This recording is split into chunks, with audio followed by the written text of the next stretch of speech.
Pessoal, hoje nós vamos aprender como rodar modelos em painel. O que a gente vai aprender nessa aula, na verdade, são 3 modelos principais, que é a regressão simples, em painel, o modelo de efeitos fixos e efeitos aleatórios. Então vamos lá? Primeira coisa que a gente precisa fazer aqui é carregar esse pacote chamado AER, que ele tem a base de dados que nós vamos trabalhar para vocês aprenderem. Então aqui, no Ctrl Enter, carrego o pacote de dados aqui embaixo. Depois nós vamos usar essa base de dados que é de cigarros. Você carregou a base de dados usando esse comando data aqui. Eu tenho a base aqui do lado, cigarros. O que ela tem? O estado, o ano, o índice de preços, a população e o número de cigarros que você consome em média e a renda média também do local. E várias outras coisas, como a taxa, o preço do cigarro, etc. Se você quiser ver a base de outra forma, além de clicando aqui, você pode botar esse comando aqui, str, o nome da base, que você vai ter um output aqui, dizendo qual é o tipo da variável. A primeira aqui, por exemplo, de estado, é uma factor, o resto é número. Só que isso não é muito comum da gente já ter a base de dados tratada assim para rodar o modelo. O que acontece é que muitas vezes a gente tem uma base de dados em que a nossa variável, que é a variável do painel, do indivíduo, né, ela é uma variável de caractere. Então, se eu tenho uma variável de caractere assim, eu criei uma variável aqui chamada estado, usei esse comando cigarrettes, estado, e chamei de caractere aquela variável que era o state em inglês, só para vocês entenderem como é que faz. O que eu tenho aqui? Então, a minha estado é uma variável de texto, ela é caractere. Se eu quero transformar ela em uma variável de factor, porque eu preciso que ela seja numérica, para poder fazer o nosso modelo de painel aqui. Então eu vou fazer o quê? Eu tenho essa variável que eu criei aqui, que é de texto, eu vou transformar ela numa factor. O que é uma variável factor? A factor ela dá um valor específico para cada texto diferente. Então, se eu tenho, por exemplo, como se são os estados americanos, eu tenho aqui o Arizona, que é o AR, eu vou ter um número específico para Arizona que vai sempre se repetir. Ao rodar isso aqui, então, eu transformo essa variável aqui em factor, como você pode ver aqui. E aqui eu tenho uma ideia de qual é o número de cada uma. Por exemplo, o AL na factor é o 1, o Arizona, que é na factor é o 2, e assim por diante. Para a gente fazer, após essa montagem, né, o tratamento dos nossos dados, a gente rodar essa regressão, a gente precisa desse pacote que se chama PLM, que é Painel Models. Né? Então, eu vou dar um library PLM. Quem não sabe como instalar esse pacote aqui, você vai dar install.packages e o nome aqui, PLM. Só isso que você precisa fazer de diferente. Feito isso, o que a gente vai fazer aqui? Esse primeiro comando aqui, a gente vai declarar, criar uma base baseada nessa base anterior, em que eu já indexo qual é a variável do painel e a do ano, né? Qual é a variável individual e qual é a do ano aqui. Bom, agora que eu carreguei a base, o que eu tenho aqui? Vamos olhar essa base primeiro inicial aqui, a original. O que eu tenho aqui? O estado, tudo direitinho. E aqui eu tenho os números da linha.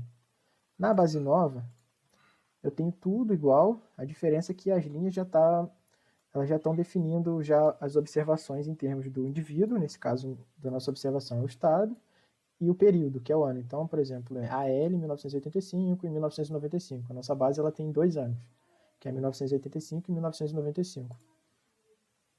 Então, feito isso,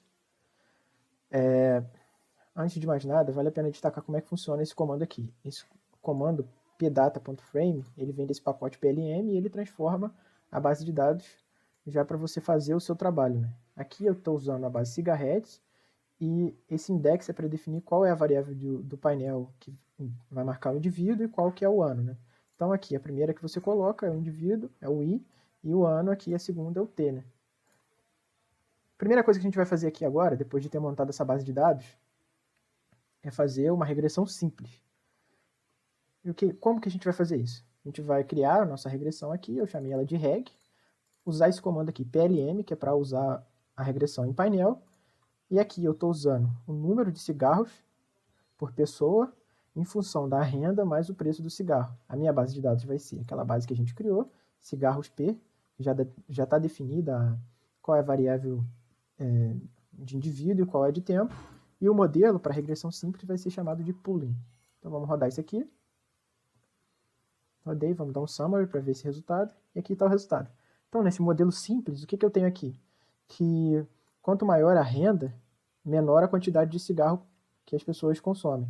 E quanto maior o preço também, menor a quantidade de cigarros. Aqui tem uma forma também alternativa de você rodar esse modelo sem precisar criar uma base de dados nova. Supondo que você tem uma base de dados muito grande aqui, para você criar uma nova, isso vai exigir muito da sua memória para rodar essas coisas, né? Porque você vai ter duas bases carregadas aqui, a não ser que você drope essa nova, antiga. Então você pode fazer rodar isso aqui, ó. A única diferença que você tem aqui no reg, quando você quer rodar com a base antiga sem modificar, bom, aqui o data, que antes era a nossa base, que já está especificada, a variável de tempo indivíduo, vai ser a base antiga, o modelo o mesmo, só que aqui eu vou incluir aquela sintaxe de qual que é a variável de indivíduo e qual que é a de ano. Então, eu coloquei esse index que tem aqui em cima na de baixo. Eu vou ter o mesmo resultado, como a gente pode ver aqui. Rodei os mesmos resultados do anterior. Como você pode ver aqui. Pessoal, esse foi o primeiro vídeo de uma série que eu vou publicar sobre modelos em painel. Nos próximos vídeos nós vamos ter modelos como primeiras diferenças, depois modelos não lineares, como logit probit, correção para heterocedacidade, entre outras coisas. Não se esqueça de se inscrever no canal, compartilhar com seus amigos e comentar também para eu saber o que vocês estão achando, quais são as suas dúvidas, se você tem interesse também em aprender a fazer as mesmas coisas em outros softwares, como o Stata, e entre outras coisas. Muito obrigado e um abraço. Agora vamos para modelo de painel com efeitos fixos. Você vai fazer o mesmo, vai criar a variável aqui, eu chamei a minha lista, né, com a regressão de efeitos fixos. Eu vou usar o mesmo comando, vai ser tudo igual, a mesma base, só que o modelo aqui vai ser chamado de within. É a única diferença que eu vou fazer aqui. Antes era o pooling e agora é o within. Eu já tenho um modelo de efeitos fixos. Vamos rodar aqui. Rodando esse modelo, agora eu vou dar um summary. Pronto, já tem os coeficientes aqui. Então, o intercept, como vocês sabem, para o modelo de efeitos fixos, ele é individual, ele é para cada uma dos estados, no caso ele é diferente. Então, eu não vou ter um coeficiente para o intercept aqui relatado. E os nossos resultados também são diferentes do anterior, do modelo tradicional. Aqui, a renda está com menos 2,70 vezes E elevado a menos 8. Aqui é menos 5,24, então é diferente. Né? O efeito aqui da renda é maior sobre o consumo de cigarro do que no modelo de regressão em painel simples. Né? Passando aqui para o efeito aleatório, a única coisa que eu vou mudar aqui em relação ao modelo de efeitos fixos é que, em vez de colocar within, aqui eu vou colocar em model random. Então, vou rodar isso aqui, novamente, vamos dar um summary para ver os resultados. Está aqui o nosso efeito, ele é diferente também do efeito do fixo e do pooling, né? Da regressão simples. Aqui é menos 4, o efeito é um pouco menor da renda sobre o consumo de cigarros do que o modelo simples. E aqui o intercept eu tenho declarado porque ele não é individual para cada um, observação. E aqui a gente tem um resultado muito interessante, na verdade, que é esse θ. Como eu estabeleci aqui, o θ ele vai mensurar qual é a parte do efeito que vem do indivíduo e qual é idiosincrática, ou seja, qual parte que é causada de fato. O indivíduo é uma coisa invariável no tempo, mas é uma característica daquele estado, no nosso caso, e qual parte é realmente aleatória. Então, aqui o θ está mostrando que 77% é caracterizado como efeito do indivíduo. Então, isso é um forte indicativo que seria melhor a gente rodar, por exemplo, uma regressão com efeitos fixos. Bom, aqui a gente aprendeu como rodar o modelo simples, como rodar o modelo com efeitos fixos e como rodar o efeito com efeitos aleatórios. Agora o que a gente vai fazer? Vamos descobrir qual é o melhor efeito para a gente usar, qual é a nossa melhor regressão.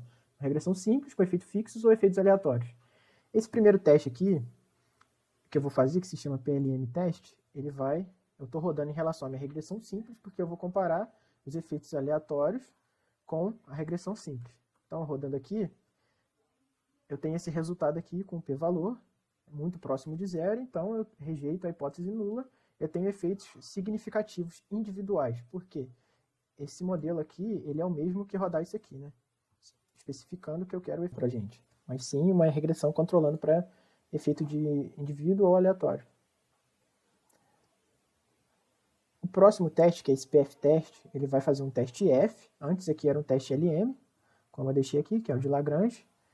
Esse aqui vai ser um teste F, comparando os efeitos fixos versus a regressão linear. Então, vamos rodar aqui novamente. E aqui a gente tem um número próximo de zero. O que significa? Esse teste está comparando o modelo de efeitos fixos com a regressão simples.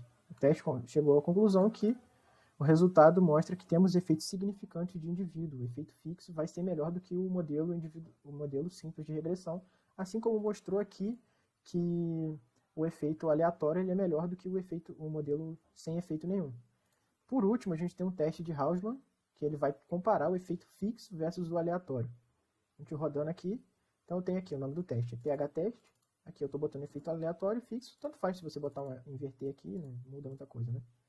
Então vamos rodar aqui, o nosso resultado é 0,87. O que significa? O p-valor, eu não rejeito a hipótese nula de que os dois modelos são consistentes. Aqui então, esse teste ele não está me indicando qual é o efeito melhor, está dizendo que os dois são bons. Se o p-valor fosse próximo de zero, eu rejeitaria a hipótese nula. Isso significaria que eu não deveria escolher o modelo de efeitos aleatórios, mas sim o modelo de efeitos fixos.